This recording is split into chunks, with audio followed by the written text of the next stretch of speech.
20세기의 선지자라고 일컬어지는 에이든 토저 목사님이 이런 말을 했습니다. 나의 하나님이라고 말하기 전에 우리의 하나님이라고 말하는 것은 아무 의미가 없다. 마치 이 세상에 다른 사람들이 전혀 없는 것처럼 영혼의 고독 속에서 하나님과 1대1로 만나는 경험이 없는 사람은 다른 사람들을 사랑한다는 것이 무엇인지를 깨달을 수 없다.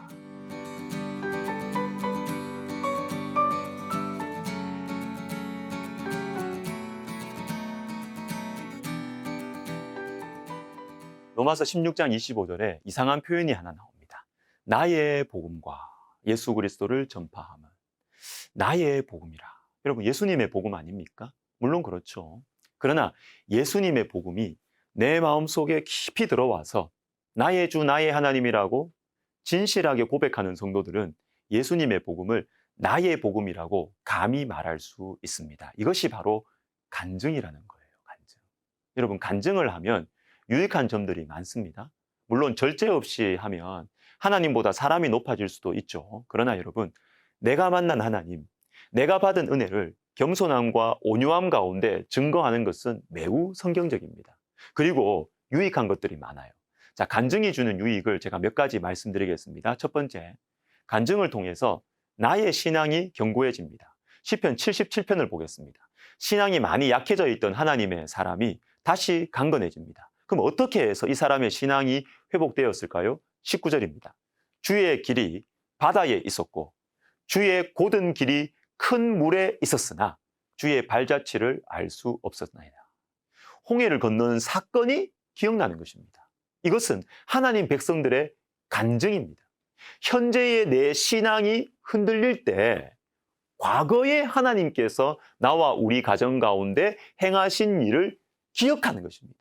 자, 바로 이것 때문에 영혼이 살아나요. 절망에서 일어나요. 이게 간증의 능력입니다. 간증은 나의 신앙을 강건하게 해줍니다. 자, 두 번째, 간증은 다른 성도들의 신앙생활을 도와줍니다. 디모데전서 1장 13절부터 16절, 사도 바울의 가장 유명한 간증입니다. 들어보십시오. 내가 전에는 비방자요, 박해자요, 폭행자였으나 도리어 긍휼을 입은 것은 내가 믿지 아니할 때에 알지 못하고 행하였습니다. 우리 주의 은혜가 그리스도 예수 안에 있는 믿음과 사랑과 함께 넘치도록 풍성하였도다. 미쁘다. 모든 사람이 받을 만한 이 말이여 그리스도 예수께서 죄인을 구원하시려고 세상에 임하셨다 하였도다. 죄인 중에 내가 괴순이라. 그러나 내가 긍휼을 입은 까닭은 예수 그리스도께서 내게 먼저 일체 오래 참으심을 보이사 후에 주를 믿어 영생 얻는 자들에게 본이 되게 하려 하십니다. 죄인 중에 내가 괴순이라. 이런 나에게 무조건적으로 임하신 하나님의 은혜, 어찌 나 같은 자를 찾아오시고 오래 참으셨는가. 근데 16절을 보십시오. 주를 믿어 영생 얻는 자들. 누굽니까? 다른 성도들이에요. 이들에게 본이 되게 하려 하심이라.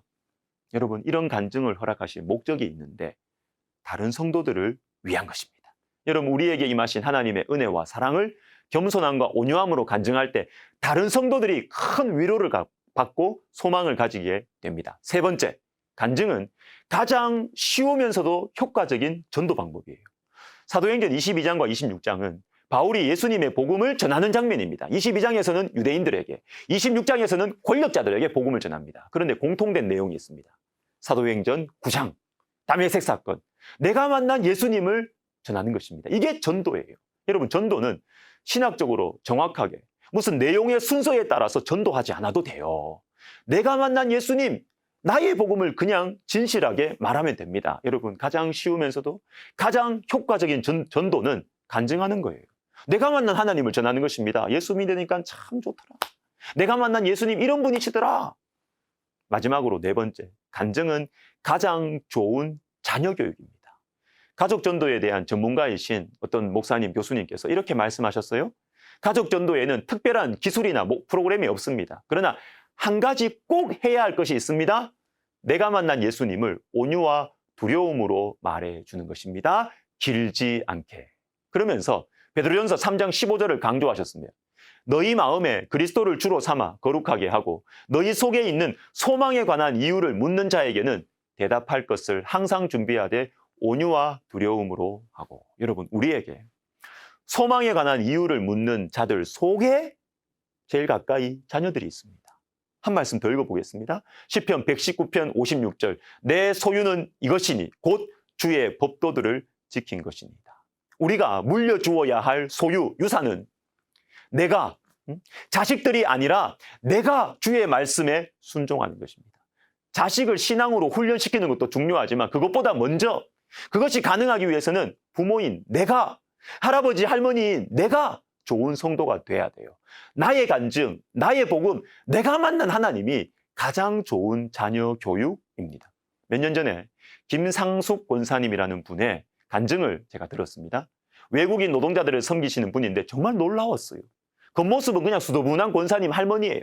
그런데 성경을 200독 정도 하시니까 내가 뭘 해야 되는지, 내가 무엇을 기도해야 할지가 보이고 주님의 말씀이 내 속에 있으니까 기도 응답이 너무 잘 된다는 것입니다. 요한복음 15장 7절 말씀은 그대로 체험하면서 살아가시는 분. 너희가 내 안에 거하고 내 말이 너희 안에 거하면 무엇이든지 원하는 대로 구하라. 그리하면 이루리라. 이 소박한 권사님의 간증을 들으면서 제가 위로를 받았습니다. 우리 하나님께서는 여전히 하나님의 사람들을 곳곳에서 일으켜 세우시는구나. 우리 하나님께서 일하시면 아무 문제 없겠구나. 간증을 들으면서 제가 위로를 많이 받았습니다. 사랑하는 시청자 여러분, 여러분에게 간증이 풍성해지시기를 주님의 이름으로 축복합니다. 여러분이 섬기시는 교회에 간증이 풍성해지시기를 주님의 이름으로 축복합니다.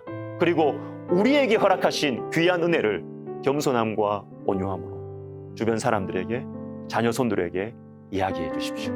주님께서 일하실 것입니다. 기도하겠습니다. 하나님 아버지, 나의 복음, 예수님의 사랑, 예수님의 은혜가 나의 복음이 되어서 내가 만난 하나님, 내가 경험한 하나님의 사랑을 주변 사람들에게, 가까운 사람들에게, 만나게 하는 사람들에게 온유함과 두려움으로, 온유함과 겸손함으로 전해서 우리를 통하여 그들이 예수 그리스도의 사람이 되는 은혜를, 이 행복한 인생을 우리에게 허락하여 주옵소서. 예수님의 이름으로 기도드립니다. 아멘.